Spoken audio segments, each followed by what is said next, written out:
오셨습니다. 네, 감사합니다.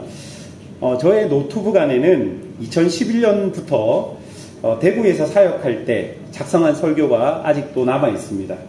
가끔 그 설교를 열어보면 조금 부끄럽기도 한 것 같습니다. 얼마 전에 어떤 본문을 설교하기 전에 옛날에 했던 설교를 한번 살펴본 적이 있습니다. 그런데 제가 지금 본문을 보고 해석하는 것과 그때와는 조금 다른 부분이 있는 것을 발견하게 되었습니다. 여러분, 왜 그렇게 달라졌을까요? 그때는 제가 잘못 해석하고 지금은 올바르게 해석한 것일까요? 아닙니다. 그렇지 않습니다.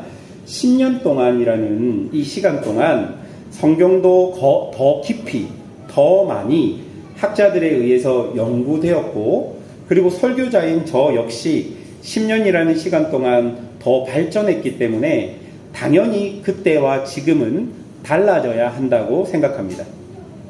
그래서 여러분, 20대 때 성경을 읽는 것, 30대 때 성경을 읽는 것, 40대 때 성경을 읽는 것, 같은 본문을 읽어도 다르게 해석되고 다르게 적용되어야 하는 것이죠.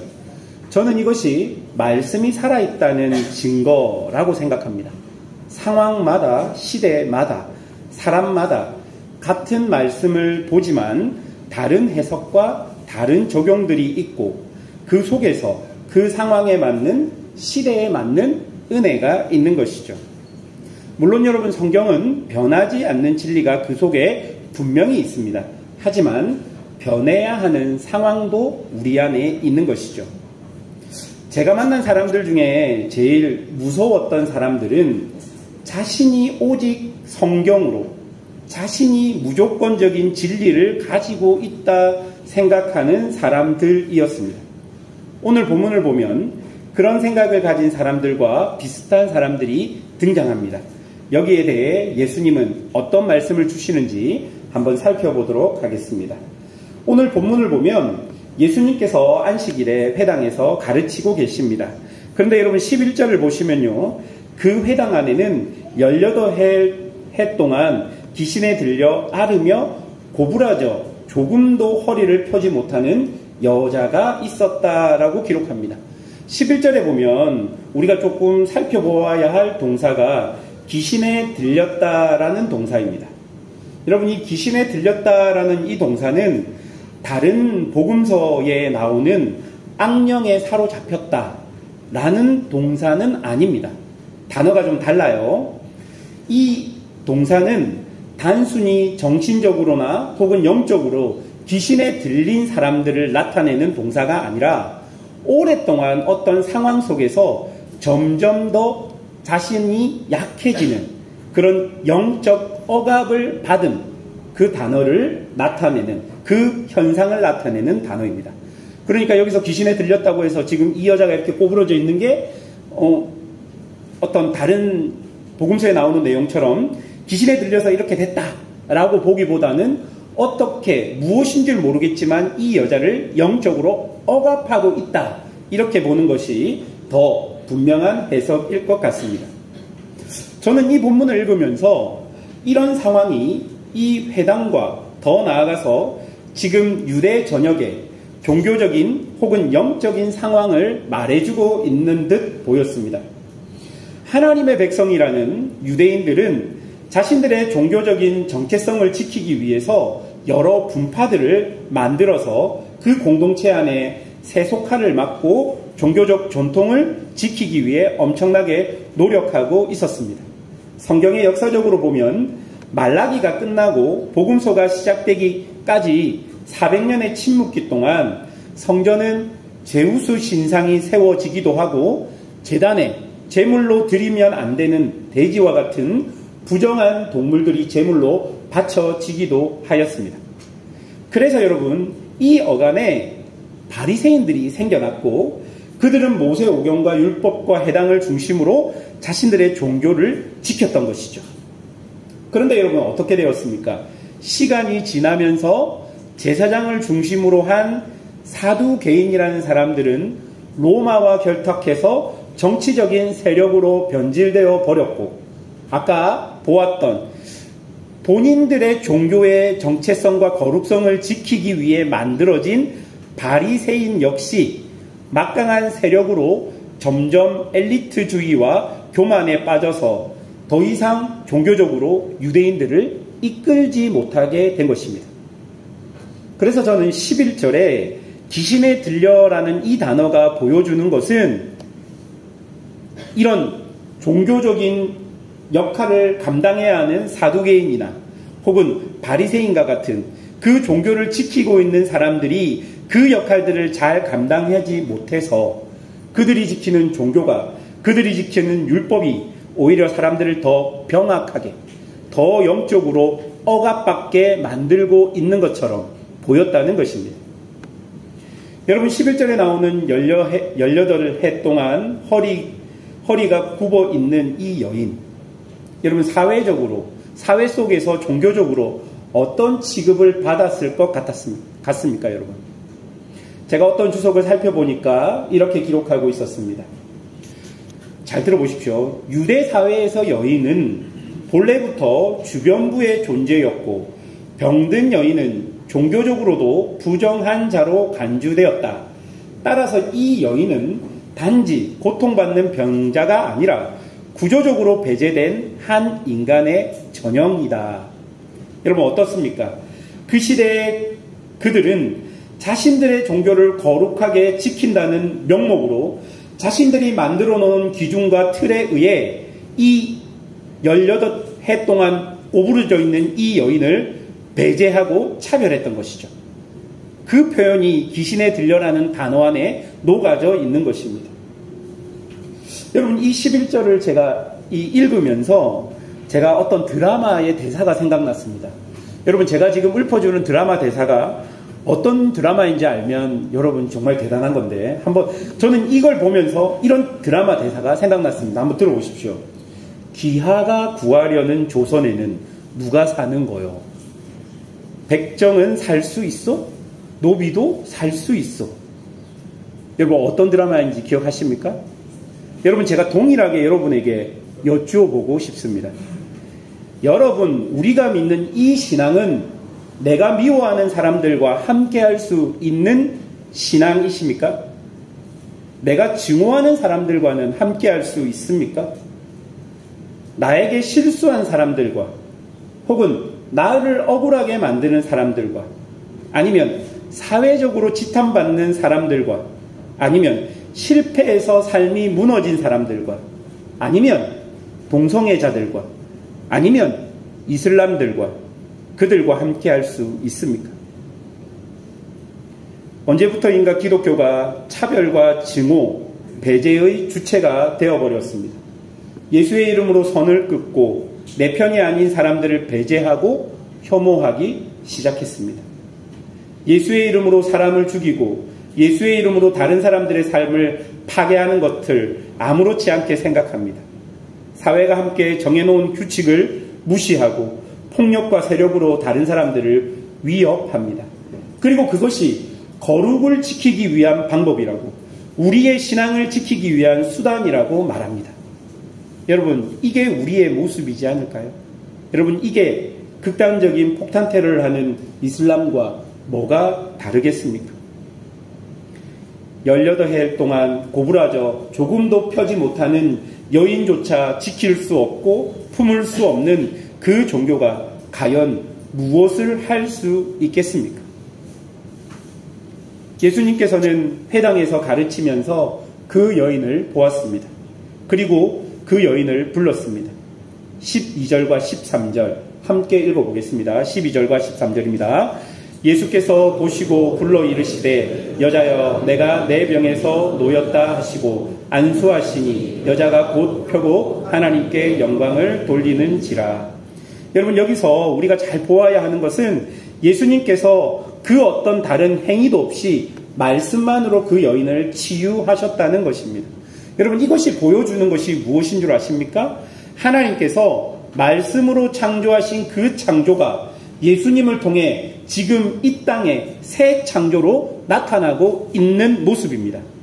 여러분 보십시오. 이 여인의 상태는 지금 영적으로 혼돈하고 공허하고 흑암이 깊음 위에 있는 창조 전의 상태와 비슷합니다. 그런데 예수님께서는 마치 하나님께서 창세기 1장 3절에서 빛이 있으라 말씀하신 것처럼 말씀으로 내 병에서 놓였다 한 것입니다. 이것은 그 시대 종교가 사람들을 억압하고 있는 상태에서 예수님을 통해 참된 자유, 그리고 새 창조의 역사가, 새로운 피조물로서의 은혜가 그들에게 주어지고 있는 것을 보여주는 것입니다.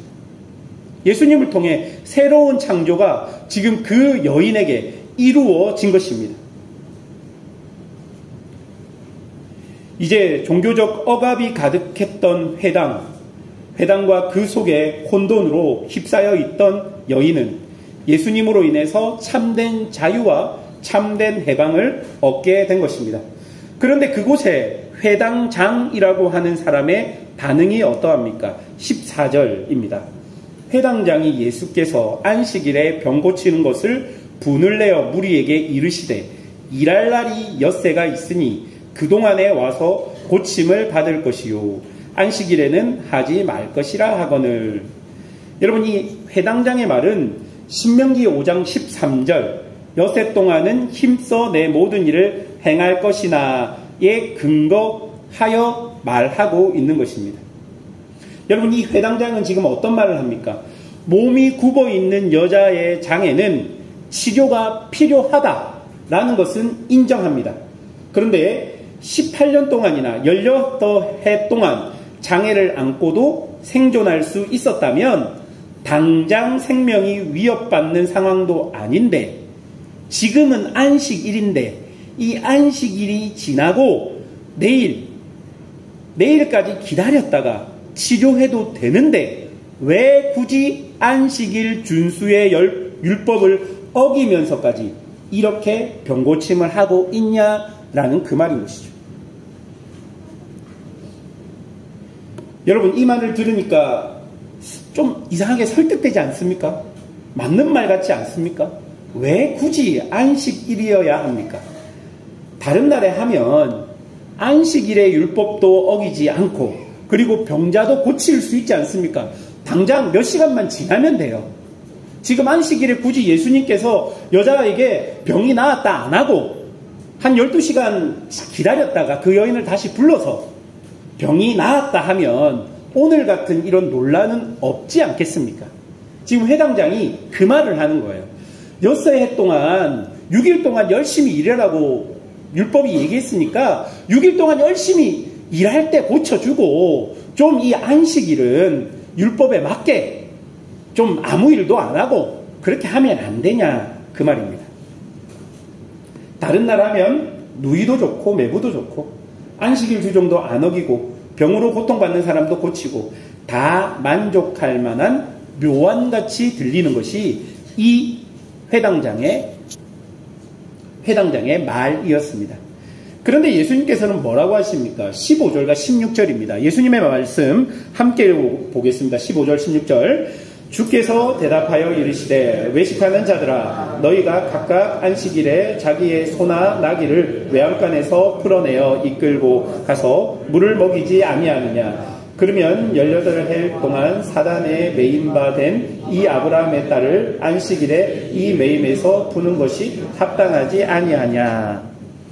여러분, 예수님은 회당장이 신명기 5장 13절의 말씀을 인용했기 때문에 바로 그 뒤에 나오는 신명기 5장 14절을 인용하면서 이렇게 말씀하신 것입니다. 신명기 5장 14절 제가 읽어드릴게요. 잘 들어보십시오. 일곱째 날은 내 하나님 여호와의 안식일인즉 너나 내 아들이나 내 딸이나 내 남종이나 내 여종이나 내 소나 내 낙이나 내 모든 가축이나 내 문 안에 유하는 객이라도 아무 일도 하지 못하게 하고 내 남종이나 내 여종에게 너같이 안식하게 할지니라. 여러분, 이 무슨 말입니까? 만약에요 율법대로 할 것 같으면 안식일에 일을 금지하는 것은 사람뿐만 아니라 소와 나귀에게도 적용된다는 것입니다. 그런데 지금 상황을 보면요 안식일에 소와 나귀를 외양간에서 풀고 물을 먹이고 있다는 것을 알 수 있습니다. 여러분, 하루 그들이 그 소와 나귀가 하루 풀을 안 먹는다고 해서 굶어 죽는 것도 아닌데, 지금 유대의 많은 사람들은 안식일에도 소와 나귀를 풀어놓고 물도 먹이고 풀도 먹인다는 거예요. 그러니까 예수님은 이런 회당장의 율법 적용이 얼마나 일관성 없고 얼마나 코에 걸면 코걸이, 귀에 걸면 귀걸이인 것을 꼬집고 있는 것입니다. 자신의 짐승이 소중해서 안식일에 풀을 먹게 외양간에서 풀어주는데, 사단에 매여 있는 이 아브라함 딸에게 안식일에 진정한 안식을 주는 것이 무엇이 잘못되었느냐라고 말하고 있는 것입니다. 여러분, 왜 이런 차이가 나타납니까? 회당장이 이해하고 있는 안식일과 예수님이 이해하고 있는 안식일이 근본적으로 달랐기 때문입니다. 여러분, 안식일의 규정을 보면 출애굽기 20장과 신명기 5장에 나옵니다. 이 두 개의 규정을 비교해 보면 거의 비슷한데 안식일을 지켜야 하는 신학적인 근거가 조금 다릅니다. 출애굽기에 나오는 안식일 규정을 보면 하나님께서 창조하시고 안식하셔서 우리도 안식해야 한다라고 말하고, 신명기에서는 출애굽의 자유의 해방이 그 근거가 됩니다. 그러니까 너희가 종되었던 그곳에서 해방하고 자유를 얻었으니 거기에 근거해서 참된 안식을 누려라 라고 신명기가 이야기합니다. 그러니까 여러분, 이 두 가지의 출애굽에 나오는 안식일 규정과 신명기에 나오는 안식일 규정을 합쳐보면 안식일의 본질은요, 무조건적인 쉼에 있는 것이 아니라 하나님께서 주신 온 천지 만물 속에 계신 하나님의 영광을 보고 그것으로 충만해져서 하나님이 주시는 참된 평안과 자유, 하나님으로만 충만해지는 그런 은혜를 경험하는 것이 안식일입니다. 그리고 여러분, 만약 어떤 상황에서 우리가 그것을 경험할 수 없다면 그런 상황에서 다시 자유케 하고 다시 해방케 하시는 하나님을 경험하는 날이 안식일이라는 것입니다. 그러니까 안식일의 핵심은 그냥 휴식이 아닙니다. 그냥 쉼이 아닙니다.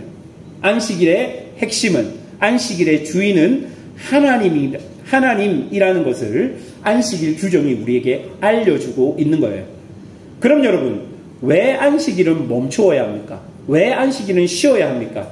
더 하나님을 깊이 알고 만나기 위해 잠시 멈추는 것입니다. 그런데 여러분, 그들은 안식일에 법을 주신 하나님의 의도보다 자신들의 종교적인 필요에 의해서 안식일에 어떤 일을 쉬어야 하는지, 어떤 일을 해도 되는지 세부 규정을 만들고 그렇게 안식일을 지키지 않는 사람들을 비난하는 것이죠. 이게 과연 누구를 위한 법이고 누구를 위한 종교입니까? 그래서 예수님은 그렇게 하나님의 의도가 아닌 자신의 생각과 마음으로 정리해 놓고 그것을 하나님을 섬기는 것이라고 생각했던 모든 것을 끊어내시고 새 창조를 해 나가시는 것입니다. 잘못된 자신의 만족을 위해서 만들어 놓은 하나님께서 원래 의도하신 그 규정에다가 자신의 욕망을 채우기 위해서 만들어 놓은 것까지 포함시켜서 이상하게 안식일 규정을 다른 사람을 정죄하고 다른 사람을 시험하고 다른 사람을 미워하는 데 사용되었던 이 안식일 규정을 예수님께서는 단호히 끊어버리시고 그것이 안식일의 핵심이 아니다 라고 말씀하시면서 그 안식일의 회당 안에서 그 구부러져 있는 여인을 해방시키면서 새 창조의 역사를 우리에게 보여주고 있는 것입니다. 여러분, 새 창조가 무엇입니까? 새 창조는 모든 것을 전부 다 바꾼다는 의미가 아닙니다. 오히려 원래 하나님의 의도, 원래 하나님의 법칙, 원래 하나님의 약속대로 회복한다는 것이 새 창조의 의미가 되는 것입니다. 여러분, 이렇게 예를 한번 들어보겠습니다. 많은 사람들이 구교와 신교, 그러니까 천주교와 개신교를 비교할 때 착각하는 것이 있습니다. 저희 교회 성도들도 저한테 물어볼 때 조금 전제가 잘못되게 물어보는 것이 무엇이냐면, 천주교는 처음부터 쭉 있다가 종교개혁으로 개신교가 톡 튀어나왔다라고 보통 생각해요. 그러니까 뿌리는 천주교에 있다가 갈라져 나와서 개신교가 생겼다라고 생각합니다. 그런데 여러분, 이거 아닙니다. 이거 아니에요. 그 시대 천주교를 한번 봅시다. 그 시대 가톨릭을 한번 봅시다.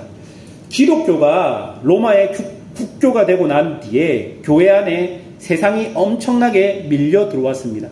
황제가 기독교인이 되니까 모든 신하들이 교회를 다녔습니다. 그 중에는 신앙과 믿음이 없었던 사람들도 분명히 있었습니다. 그렇게 여러분, 교회가 급성장하니까 당연히 로마의 주교를 중심으로 종교 권력이 생겨납니다. 여러분, 로마 주교는 교황을 이야기합니다.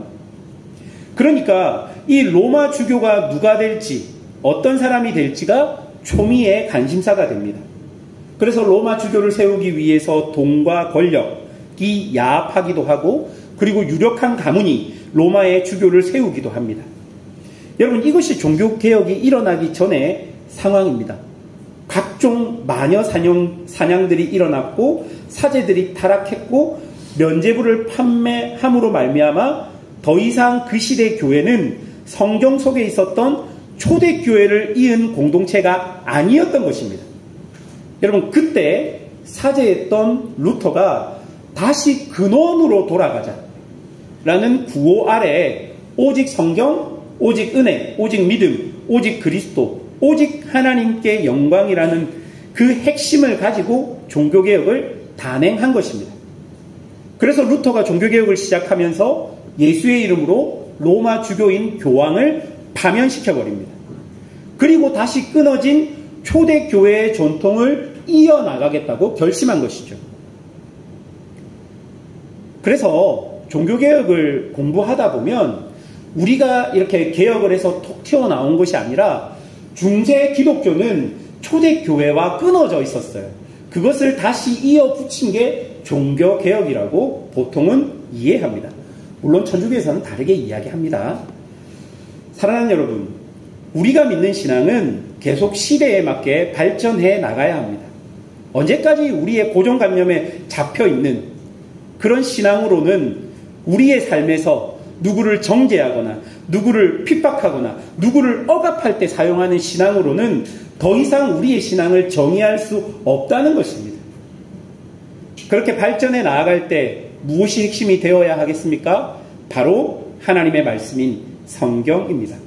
여러분, 더 구체적으로 그 성경의 말씀을 겸손하게 하나님의 의도를 잘 파악해서 해석하고 그리고 그것을 적용하는 것, 그것이 신앙이 발전해 나갈 때 우리에게 가장 중요한 것입니다. 그러면서 나의 욕망에 투영된 가짜 신앙을 끊어내야 하는 것입니다. 사랑하는 여러분, 정말 무서운 것이 무엇인 줄 아십니까? 얼마 전에 우리 교회 사경에 강사로 오셨던 목사님께서 이런 글을 쓰셨습니다. 들어보십시오. 사람이 무엇으로 심든지 그대로 거두리라고 했다. 70년을 살다 보니 이 말씀이 불변하는 자연의 원리처럼 우리의 인생에도 꼭 적용되는 영적인 법칙임을 많은 실물을 보며 확인하게 된다.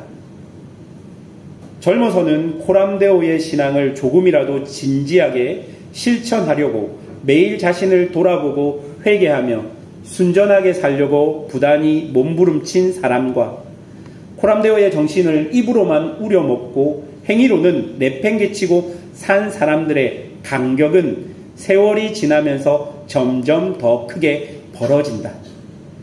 일찍부터 성령의 주관하심을 무시하고 육체의 욕심을 따라 거짓된 삶을 사는 게 오래 습관화된 사람은 성령이 도저히 인도할 수 없는 강팍한 사람이 된다. 그 심령이 너무 어두워지고 완고해져서 자신이 성령을 대적하고 있음도 전혀 의식하지 못한다. 내가 가까이서 보아온 사람들 중에 그런 이들이 많다.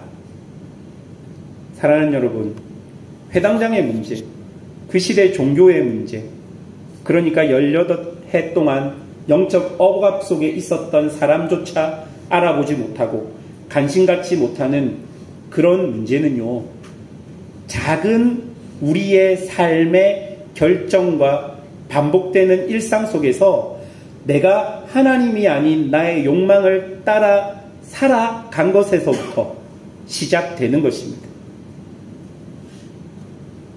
여러분, 굉장히 우리가 심각하게 우리의 어떤 삶의 모습을 돌아보아야 합니다. 여러분, 이 회당장의 모습이 우리의 모습일 수 있겠다 싶습니다. 회당장이 처음부터 이런 사람이 되었을까요? 아닙니다.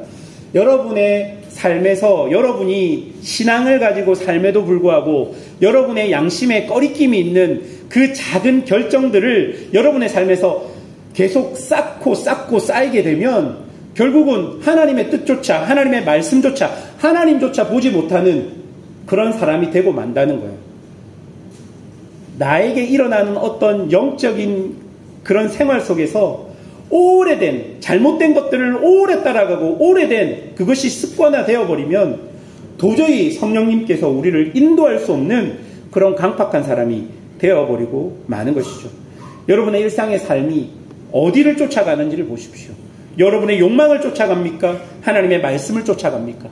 하나님의 말씀을 쫓아갈 때 여러분에게 다가오는 여러 가지 어려움들 있지 않습니까? 불편함들 있지 않습니까? 그런 것들을 알고서도 하나님의 말씀을 선택하고 결정하고 살아가야지만 여러분이 신앙생활을 해가면서 점점 더 성령의 인도하심을 받게 되는 것이지, 편한 길, 쉬운 길, 욕망의 길, 욕심의 길 그렇게 따라가 보면 10년이 지나고 20년이 지나고 30년이 지나고 우리의 신앙은 더 하나님과 멀어지는 신앙일 수 있다라는 그 말인 것입니다.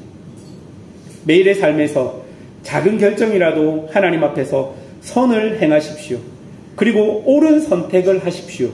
그것이 지금 나의 삶과 나를 변화시킬 수 없을지 모르지만 이런 삶이 쌓여서 결국 그것이 나의 태도와 나의 모습과 나의 신앙이 되는 것입니다. 말씀을 맺겠습니다. 18해 동안 고부라져 해당 안에서도 배제당하던 여인이 예수님을 만나서 새로운 생명을 얻었습니다. 그러나 그 자리에 있던 회당장은 자기들이 만든 규정에 묶여서 참된 안식을 알지 못했습니다. 예수님은 그들의 잘못된 해석을 끊어내시고 안식일의 본래 의미를 회복시키셨습니다. 여러분, 안식일은 억압하는 날이 아니라 하나님 안에서 자유와 해방을 경험하는 날입니다. 오늘 우리의 신앙도 마찬가지입니다. 혹시 우리 안에도 알지 못하는 사이에 굳어진 틀과 고정관념이 있지 않습니까? 옳다고 믿었던 것들이 사실 누군가를 억누르는 것이 되어 있지는 않습니까? 때로는 교회 안에서조차 차별과 배제의 논리가 신앙이라는 이름으로 포장되어 있을 때가 있지 않습니까? 그러나 예수님은 그런 신앙을 깨뜨리시고 우리를 새롭게 하시고 새 창조의 은혜를 우리에게 주십니다. 사랑하는 여러분, 이런 하나님의 말씀을 기억하시면서 여러분의 삶에서 오직 우리 구주 예수 그리스도가 드러나는 그런 삶을 사시기를 주님의 이름으로 축원합니다. 함께 기도하겠습니다.